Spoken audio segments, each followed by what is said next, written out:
Welcome students, welcome to online classes of maths. BSc second year आज हम शुरू करने जा रहे हैं।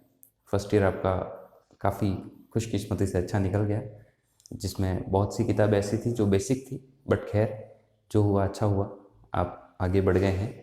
अब हम आ गए हैं BSc second year. BSc second year में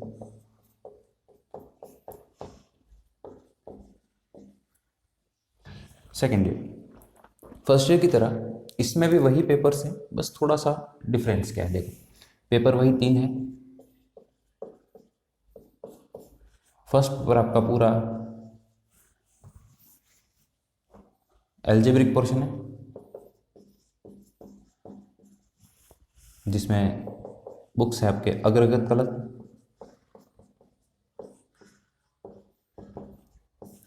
और सेकंड बुक है सदिश कलन।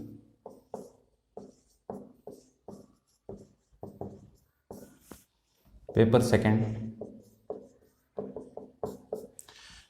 पेपर में आपके कैलकुलस है, जिसमें पहला पेपर है अवकल समीकरण 2। फर्स्ट पार्ट आपने फर्स्ट ईयर में पढ़ा था, यहाँ पर उसी बुक का सेकंड पार्ट है, जिसमें कुछ मेथड और ऐड हुए हैं। और सेकंड पेपर है आपका आंशिक अवकल समीकरण।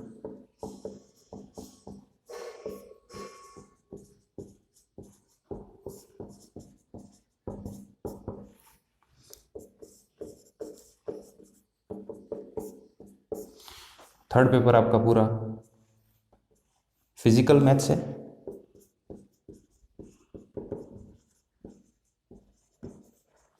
जिसमें तीनों बुक्स। सेकेंड ईयर का पेपर लेंदी इसलिए माना जाता है क्योंकि सेकेंड ईयर में जो थर्ड पेपर है सिंपल, बहुत इजी है, बट उसमें क्या है, पूरा थ्योरेटिकल पोर्शन है जो आप फिजिक्स में पढ़ते हैं जनरली, जैसे स्थिति विज्ञान,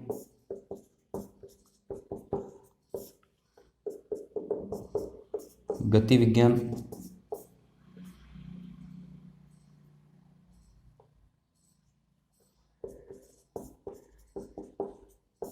और थर्ड है द्रव स्थितिकी।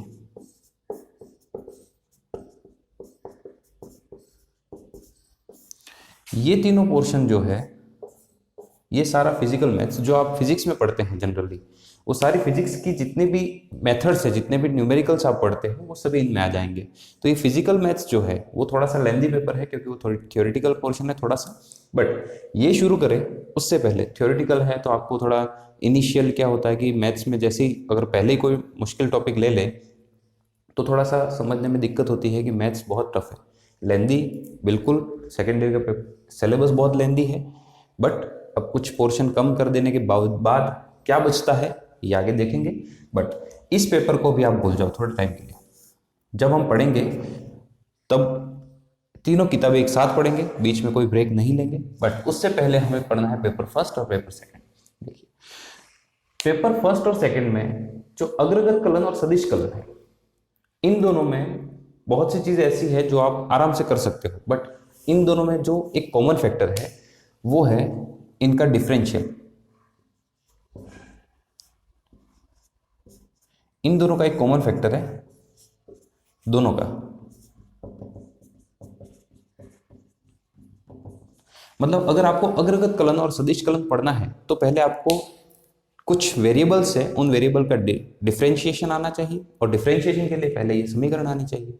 तो हम क्या करेंगे, इस चीज को पढ़ने से पहले हम पढ़ लेंगे कि समीकरण का अवकलन क्या होता है। अवकलन के बारे में अगर पढ़ लिया, आंशिक अवकलन कहो चाहे अवकल समीकरण कहो, इनके बारे में अगर पढ़ लेंगे तो ये बुक्स हमारे पास आसान हो जाएंगी। तो हम सबसे पहले पेपर सेकंड शुरू करेंगे, और सेकंड पेपर में भी हम सबसे पहले शुरू करेंगे आंशिक अवकल समीकरण। क्यों? अग्रगत कलन और सदिश कलन में क्या होता है कि वेरिएबल्स जो दे रखे हैं आपको, वो एक से ज्यादा वेरिएबल्स है, और उनकी रेस्पेक्टिव वेरिएबल्स के फॉर्म में ही आपको डिफरेंशिएट करना है। और अवकल समीकरण में क्या होता है, अगर दो वेरिएबल हैं तो किसी एक के सापेक्ष अगर अवकलन करेंगे तो दूसरे को अचर मान के उसका डिफरेंशिएशन 0 करना पड़ेगा। बट आंशिक अवकलन समीकरण में क्या होता है कि अगर एक वेरिएबल का अवकलन हो रहा है तो दूसरा वेरिएबल कांस्टेंट मानता जाएगा, पर उसका अवकलन जीरो नहीं होगा।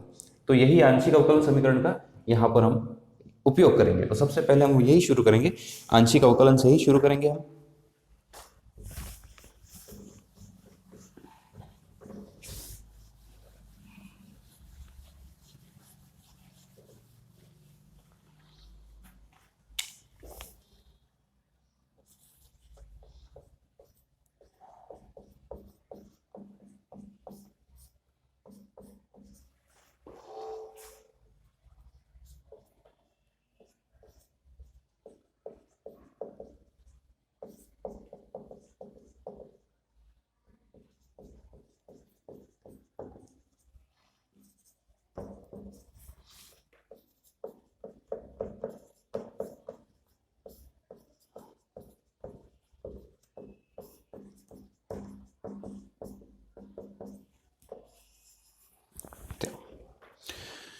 डिफरेंशिएशन के बारे में आप सबने पहले से पढ़ रखा है छोटी क्लासेस में, जहाँ पर आप 9-10 में बेसिक डिफरेंशिएशन, 10th में नहीं तो 11-12 में तो आपके बेसिक डिफरेंशिएशन होगा ही होगा।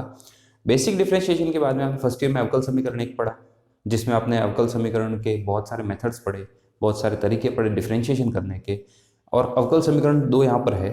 और उससे पहले हम आंशिक अवकल समीकरण शुरू करेंगे, जिसमें क्या होता है देखते हैं। आंशिक अवकल समीकरण में क्या होता है कि अगर कोई वेरिएबल है, माना दो चर x और y का फलन f ऑफ एक्स वाई दिया है मान लो, तब यदि अगर मान लो f ऑफ एक्स वाई का कोई फंक्शन दे रखा है और इसका नॉर्मल डिफरेंशिएशन करेंगे तो हम क्या करेंगे, d ऑफ x अपॉन, तब यदि x के सापेक्ष पूर्ण अवकलन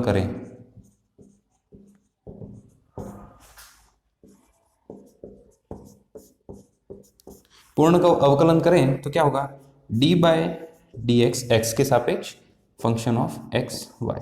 अब इस फंक्शन ऑफ एक्स वाई में जहां पर भी y अकेला वेरिएबल होगा वहां पर उस y की वैल्यू क्या हो जाएगी, 0।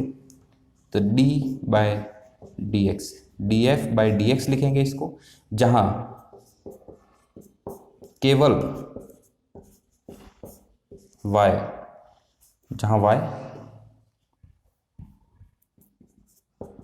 अचर माना जाएगा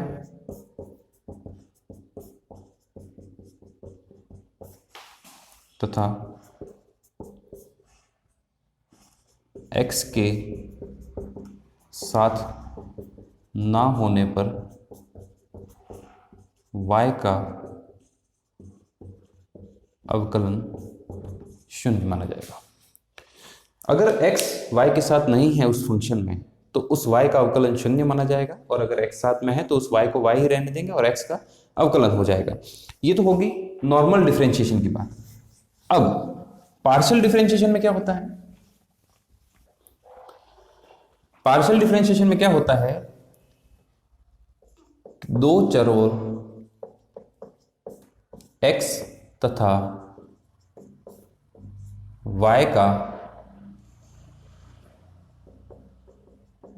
तीसरे, या ऐसे कहें हम कि दो स्वतंत्र चरों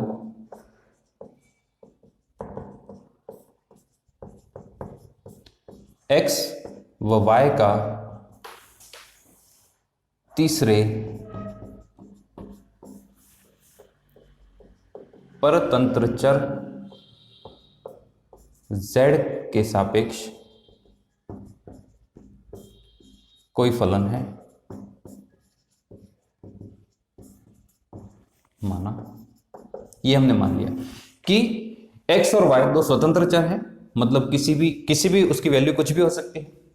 x y इंडिपेंडेंट वेरिएबल स्वतंत्र चर हैं जिनकी खुद की कोई वैल्यू होगी, जिनकी आपस में एक दूसरे के अलग भी हो सकती है, समान भी हो सकती है, कोई भी वैल्यू हो सकती है, तथा z जो है वो परतंत्र है। परतंत्र का मतलब क्या है कि z equal to function of x Y आपको दे रखा है, कि मतलब इस z की जो वैल्यू है वो इस फंक्शन ऑफ एक्स वाई, इस एक्स वाई की वैल्यू के अनुसार होगी। x की कुछ वैल्यू होगी जिसके सापेक्ष z का मान निकलेगा, y की कुछ वैल्यू होगी जिसके सापेक्ष z का मान निकलेगा। तो x और y की वैल्यूज के आधार पर अगर z की मान निकलता है तो वहां पर z क्या कहलाता है, परतंत्र चर। अब इस परतंत्र चर का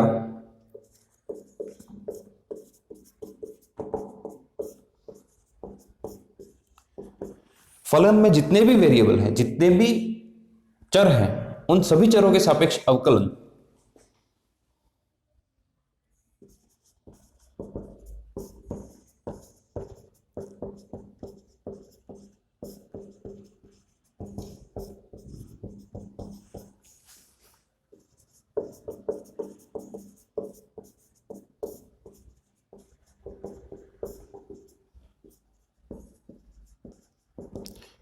फलन में मौजूद सभी चरों के सापेक्ष अलग अलग अवकलन आंशिक अवकलन कहलाता है।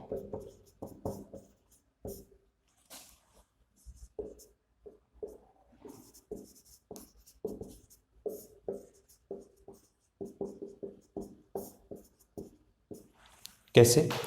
अब z है और इसको दर्शाते हैं, इसे डेल अपॉन डेल या डेल से दर्शाते हैं, इसको डेल।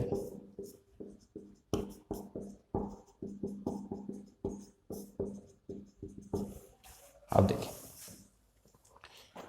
फंक्शन को मेरे पास दे रखा है z equal to F of x Y. ये कोई फंक्शन दे रखा है।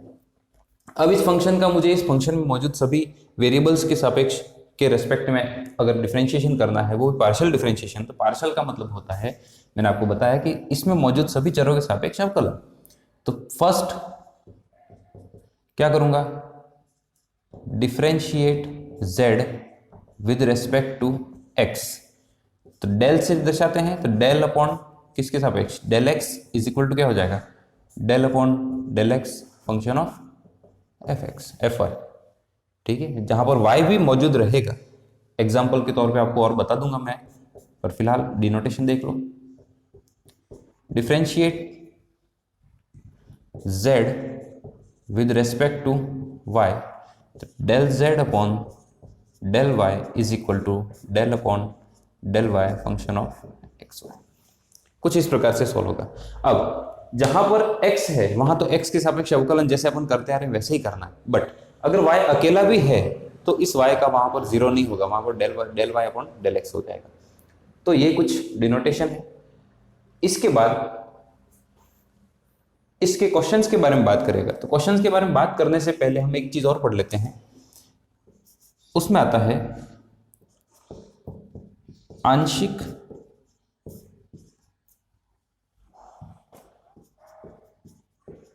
अवकलन गुणांक। मतलब क्या, आंशिक अवकलन गुणांक, हालांकि ये बहुत कम काम में आता है आपके, इसका कहीं उपयोग नहीं है प्रश्नों में, तो बहुत कम, क्योंकि प्रश्न इससे ही सॉल्व हो जाएंगे आपके। इसमें क्या होता है, यदि z equal to F of x Y, कोई फंक्शन आपके पास दे रखा है, मैं y को अचर मान x के सापेक्ष आंशिक अवकलन करें,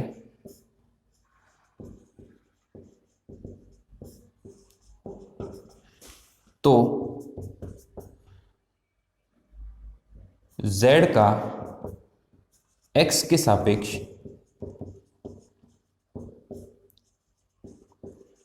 अवकलन गुणांक del z upon del x होगा। ये जो अवकलन गुणांक है इसका मान क्या होगा, तो मान यहां देख ले आप, इसका मान क्या होगा, del z upon del x। अब फंक्शन क्या दे रखा था, f ऑफ एक्स वाई। अब x के सापेक्ष कर रहे हैं और आंशिक अवकलन कर रहे हैं, तो वृद्धि कितनी हुई है, डेल x। तो x plus del X comma Y minus function of x Y divide by x plus del x.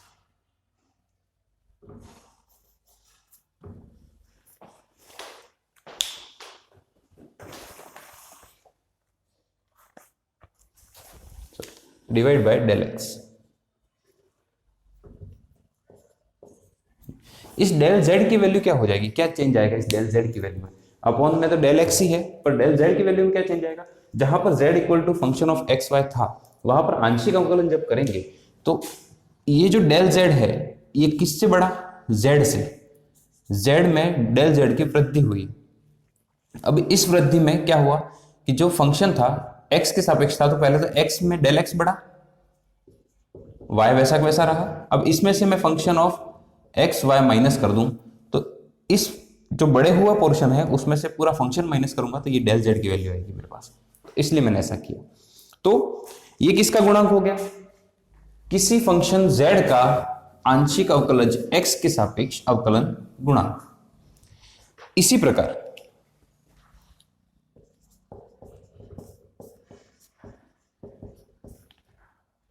z का y के सापेक्ष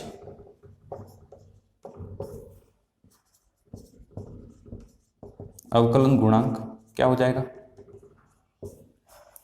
del z upon del y। वृद्धि किस में हुई? y में, तो फंक्शन ऑफ x वैसा का वैसा रहेगा, y plus del y minus function of x y upon del y।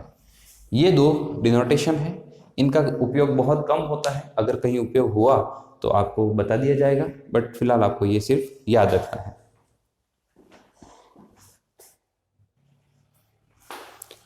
यहां तक समझ में आ गया होगा। इससे आगे अब यहां पर तो क्या है, हमने आंशिक अवकलन जब पढ़ा तो उसमें सिर्फ एक बार डिफरेंशिएशन किया। अगर हमारे पास अवकलन करने के बाद भी अगर यहां पर कोई फंक्शन बचता है एक्स वाई का, एक्स वाई के रूप में कोई फंक्शन बचता है, तब क्या करेंगे और उसका सॉल्यूशन क्या हो सकता है, ये हम देखेंगे।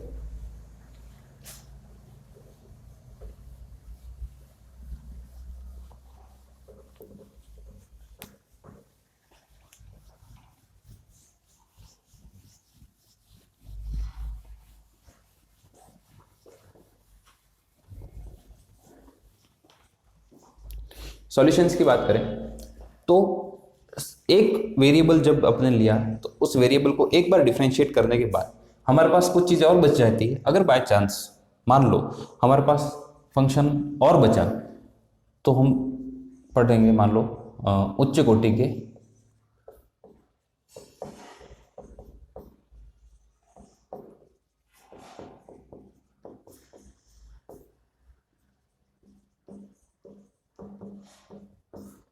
आंशिक अवकलज।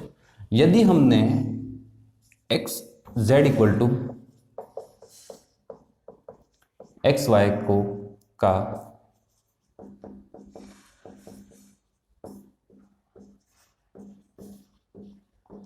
आंशिक अवकलन del Z upon del x व del Z upon del y हो तथा del Z upon del x del Z upon del y पुनः एक्स व वाई के फलन हो, तो इनका पुनः आंशिक अवकलन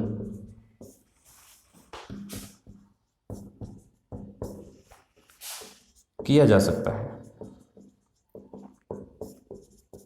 कैसे? माना del Z upon del X आपको कोई एक अवकलज आपने फाइंड कर लिया, इसके बाद भी आपके पास यहां पर जो फंक्शन बच रहा है उसमें एक्स वाई और है का पुनः एक्स के सापेक्ष अवकलन del upon del x del Z upon del x. Del upon del X X के सापेक्ष अवकलन किया, किसका? Del Z upon del x का, तो क्या हो गया? Del two Z upon del x to.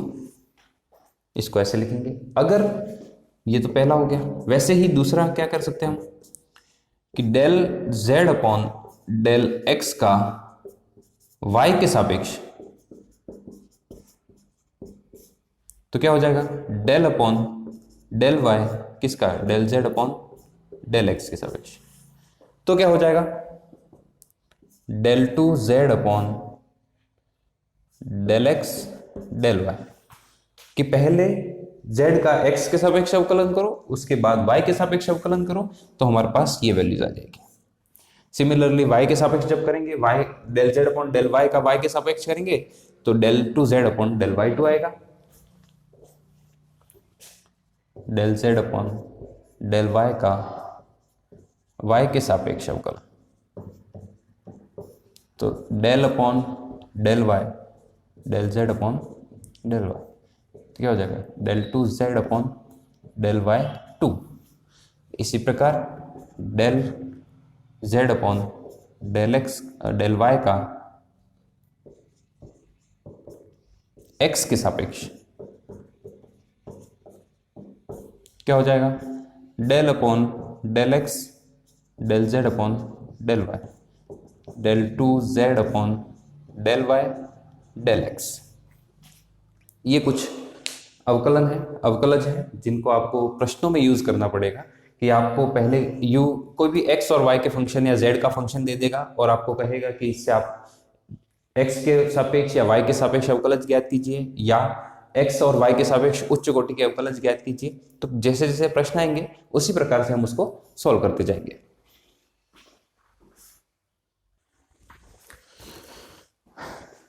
आंशिक अवकलन में जब दो वेरिएबल थे तो हमने ये कुछ फॉर्मूलेज डिराइव किए।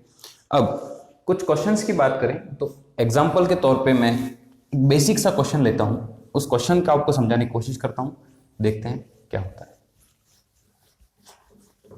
देखो, suppose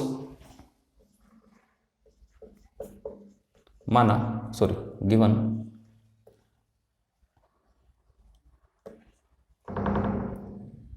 u equal to sine X plus cos Y. Suppose ये कोई फंक्शन आपको दे रखा है u equal to sine X plus cos Y. अब इसका हमें निकालना है and find del u del two u upon del x del Y.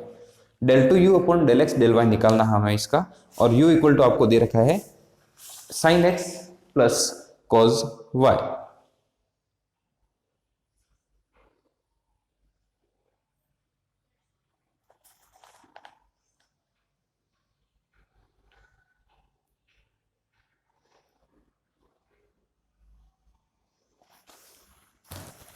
कैसे करेंगे? तो सबसे पहले डेल टू यू को कुछ इस प्रकार लिख सकते हैं,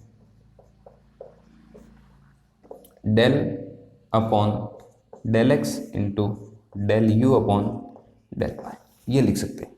तो पहले फाइंड क्या करना है? Del U upon del Y, del upon del Y of sine X plus cos Y. आया समझ? अब del upon del Y into sine X plus del upon del Y cos Y. X का function है, X Y के सापेक्ष अचर माना जाएगा, तो यहां पर क्या हो जाएगा? ये तो जीरो हो गया, प्लस यहां पर क्या बचेगा? कॉस वाई का माइनस का साइन वाई। आया समझ? तो यहां पर क्या हो गया? Del U upon del Y equal to minus का साइन वाई। अब यहां पर जो फंक्शन बचा उसका और डिफरेंशिएट करना है हमें, del upon del X into del U upon del Y. यहां पर x का कोई फंक्शन ही नहीं है तो वैल्यू क्या आ गई? तो जीरो। तो del two U upon del x del Y equal to क्या हो गया? जीरो। ये एक छोटा सा एग्जांपल था इसके बेस पे हम कुछ क्वेश्चंस करने की कोशिश करते हैं।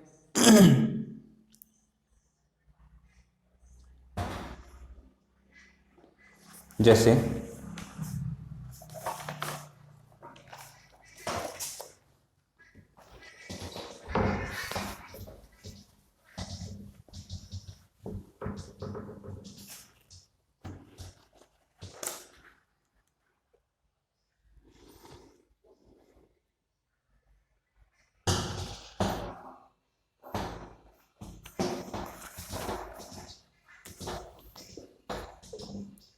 इफ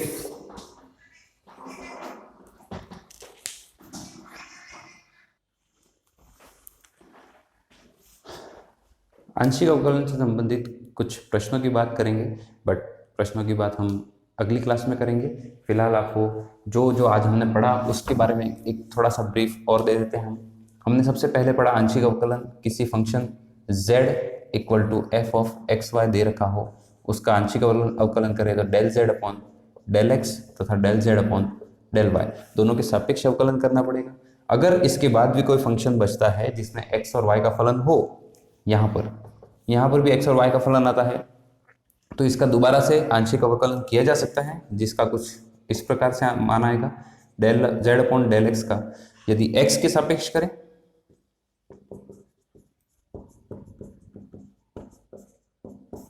तो del upon del x del Z upon del x, del two Z upon del x two, del two Z upon del Y del x, similarly del two Z upon del y two और del two Z upon del x del Y. ये कुछ मान हमने निकाले हैं, इन पर आधारित प्रश्नों को हम कल सॉल्व करेंगे। आई होप आज की क्लास में आपको काफ़ी अच्छे से समझ में आया होगा। धन्यवाद।